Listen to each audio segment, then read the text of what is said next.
السلام علیکم ورحمۃ اللہ وبرکاتہ۔ ویورس، امید ہے آپ خیریت سے ہوں گے۔ آج کا ایک اہم سوال یہ ہے، کیا شوہر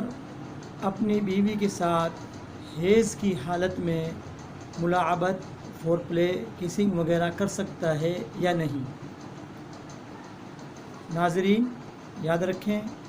کہ بیوی کی حیض کی حالت میں یعنی پیریڈس کے دنوں میں شوہر بیوی کے ساتھ لیٹ سکتا ہے، بیوی کے ہاتھ کا بنایا ہوا کھانا کھا سکتا ہے، اور بیوی کے گود میں سر رکھ کر سو بھی سکتا ہے،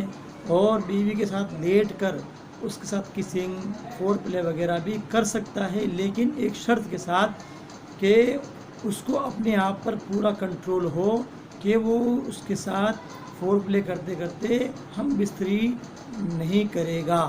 اس بات کا اس کو یقین ہو تب جا کر وہ فور پلے، کسنگ وغیرہ کر سکتا ہے۔ اور جب وہ ایسی صورت اختیار کرے تو اپنی بیوی کے ناف سے لے کر یعنی ہونٹی سے لے کر اس کے پاؤں تک اس کو کپڑے سے ڈھکا ہوا رکھے، اس حصے کو کھلا ہوا نہ رکھے۔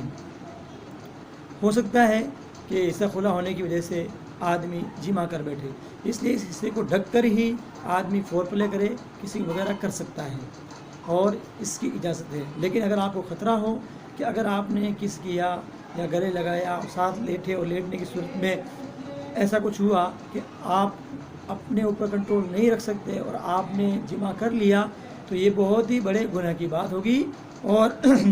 اس سے آپ پر ایک دینار صدقہ کرنا بھی لازم آئے گا اگر حیض کے شروع کے دن ہے تو، اور اگر آخری دن ہے تو صرف آدھا دینار صدقہ کرنا آپ پر لازم آئے گا، اور توبہ بھی اور استغفار بھی آپ کو کرنا پڑے گی۔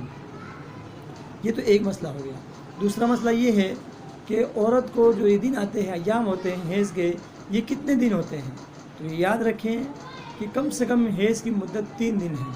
یعنی ایک عورت کو 3 دن تک خون آئے گا تو وہ حیض کا خون ہوگا۔ اگر 3 دن سے کم میں آ کر ہی بند ہو جاتا ہے اور دوبارہ نہیں آتا ہے تو وہ حیض کا خون نہیں بلکہ استحاضہ کا خون ہے، اور استحاضہ کے خون سے نہ نماز معاف ہوتی ہے نہ جمع کرنے سے شریعت روکتی ہے۔ یعنی اگر ایسا خون اگر آ رہا ہے، بلیڈنگ ایسی ہو رہی ہے جو حیض کا نہیں ہے، تو ایسے خون کے ساتھ ہی اگر شوہر ہم بستری کرنا چاہے تو کر سکتا ہے۔ تو حیض کی کم سے کم مدت 3 دن ہوتی ہے، 3 دن تک لگاتار خون آئے گا تو وہ حیض کا کہلائے گا، اگر اس سے پہلے خون بند ہو گیا تو وہ حیض کا خون نہیں ہے۔ اسی طریقے سے زیادہ حیض کی مدت 10 دن ہوتی ہے۔ کسی عورت کو خون آتا ہے 3 دن سے لے کر 10 دن تک جو خون آتا ہے وہ حیض کا خون کہلاتا ہے۔ تو 10 دن تک اگر کسی عورت کو خون آیا تو وہ حیض کا خون ہوگا۔ اس خون کے دوران شوہر کو ہم بستری نہیں کرنا ہے، یہ حیض کا خون کہلائے گا، اور عورت پر نماز بھی معاف ہوگی جس کی قضا بھی اس کو نہیں کرنی ہے۔ 10 دن کے بعد اگر پھر خون آتا رہتا ہے تو وہ خون عورت کا حیض کا خون، ماہواری وغیرہ نہیں ہوگی بلکہ وہ استحاضہ کا خون ہوگا، جس میں عورت کو نماز بھی پڑھنی پڑے گی، اور شوہر اگر اس کے ساتھ مجامعات یعنی جمع ہم بستری وغیرہ کرتا ہے تو وہ شوہر کر بھی سکتا ہے، اس کے لیے کوئی رکاوٹ اور ماننے چیز نہیں ہوگی۔ اور ایک سوال یہ ہے کہ اگر ایک عورت کے 5 دن کے پیریڈس ٹائم ہوتے ہیں، یعنی ہر مہینے اس کو 5 دن تک خون آتا ہے، تو اور 5 دن کے بعد اسے خون بند ہو جاتا ہے، تو اس عورت سے جمع کب کیا جائے گا؟ تو یاد رکھیں، جب عورت کا خون بند ہو جائے تو بند ہونے کے بعد وہ عورت غسل کر لے، پاک ہو جائے، نہا لے، اس کے بعد شوہر اس کے ساتھ جمع کر سکتا ہے، اس سے پہلے نہیں۔ اس سے پہلے کرے گا تو گنہگار ہوگا۔ یا وہ عورت ابھی نہائی نہیں لیکن اس نے لاپرواہی سے، کوتاہی سے اپنے اوپر ایک نماز کا وقت پورا گزار دیا،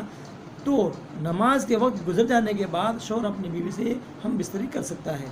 جیسے کوئی ظہر بعد پاک ہوئی تو اس پر عصر کا پورا وقت نکل جائے گا، تو مغرب بعد شوہر اگر جمع کرنا چاہے تو کر سکتا ہے۔ اسی طریقے سے اگر کسی عورت کو 10 دن آنے کا ہے تو 10 دن جب پورے جائیں گے اور وہ اپنے حیض کے خون سے پاک ہو جائے گی، تو 10 دن پورے ہونے کے بعد اس کے خون بند ہونے کے بعد جب چاہے شوہر جمع کر سکتا ہے، چاہے غسل سے پہلے بھی اور غسل کے بعد بھی، لیکن بہتر یہی ہے غسل کرنے کے بعد جمع کرے۔ لیکن 10ویں دن پورا ہونے کے بعد خون جب بند ہو جائے تب یہ چھوٹ ہے کہ بغیر غسل کے بھی شوہر جمع کر سکتا ہے۔ لیکن 10 دن سے پہلے 9 دن کا کسی کا معمول ہے تو 9ویں دن میں بھی خون بند ہونے کے بعد غسل کرنا پڑے گا، یا غسل نہیں کرتی تو کم سے کم اس پر نماز کا ایک وقت گزر جائے، اس کے بعد شوہر اسے ہم بستری کر سکتا ہے۔ لیکن ایسا نہ کرے بلکہ پاک ہونے دے، گندگی کو دور کرنے دے، یہ دونوں کے لیے بہتر ہے۔ اللہ تعالیٰ عمل کی توفیق نصیب فرمائے۔ اور جن بھائیوں کو بھی اور مسائل